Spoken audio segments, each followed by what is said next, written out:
राज्यभरातील सर्व शेतकरी बांधवांसाठी अतिशय महत्त्वाची आणि आनंदाची बातमी समोर आलेली आहे.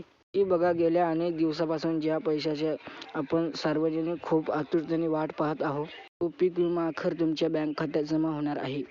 ही बातमी ऐकून तुम्हाला खरंच खूप आनंद होत असेल, कारण की हे एक पीक हप्ता विमा नसून तुमच्या बँक खात्यावर गेल्या काही 2-3 वर्षापासून सगळे पीक विमा जमा केले जातील. म्हणजेच की बघा, सरकारने यासाठी खूप मोठी निधी मंजूर केलेली आहे. ते 16 जिल्ह्यातील लाखो शेतकऱ्यांच्या बँक खात्यात पीक विमा जमा केला जात आहे. आणि बघा, हे सर्व एकत्र पैसे आज जमा तुमच्या बँक खात्यात होणार आहेत. बघा शेतकरी मित्रांनो, बघा शेतकऱ्यांसाठी ही सर्वात मोठी आनंदाची बातमी आहे. आज शेतकऱ्यांसाठी हा सर्वात मोठा आनंदाचा दिवस आहे.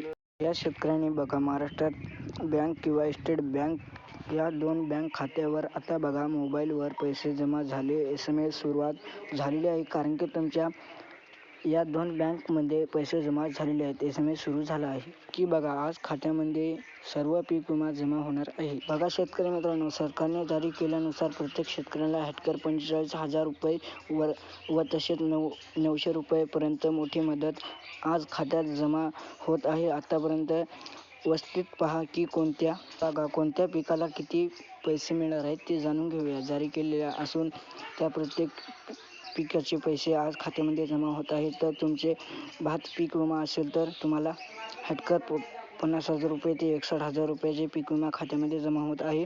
आणि अचानक नाचणी पीक विम्यासाठी 15,000 रुपये ते 40,000 रुपये खात्यामध्ये जमा होत आहे. पिकासाठी माझ्या शेतकरी भावांना 55,000 रुपये खात्यामध्ये जमा होत आहे. कापूस पीक विमा नुकसान झालेले असेल तर सर्वात जास्त 60,000 रुपये खात्यामध्ये जमा होत आहे. पिकासाठी 46,000 रुपये मंजूर केलेले आहेत. मूग पीकसाठी 28,000 रुपये आज जमा होतील. खात्यामध्ये आज ज्वारी, बाजरी पीक विम्यासाठी सुद्धा 26,000 ते 32,000 रुपये रक्कम जमा खात्यामध्ये होत आहे. तसेच तीळ या पीक विम्यासाठी सुद्धा खात्यामध्ये जमा होत आहेत. मागील 3 वर्षात कापूस कधी खूप पासून झाला. या व्हिडिओमध्ये एवढीच माहिती होती. नक्कीच तुम्हाला संपूर्ण माहिती कळली असेल. चॅनलला सबस्क्राईब करा, जेणेकरून तुम्हाला पुढच्या पण संपूर्ण माहिती पाहायला भेटेल. हा व्हिडिओ शेतकरी बांधवांसाठी जास्तीत जास्त शेअर करा.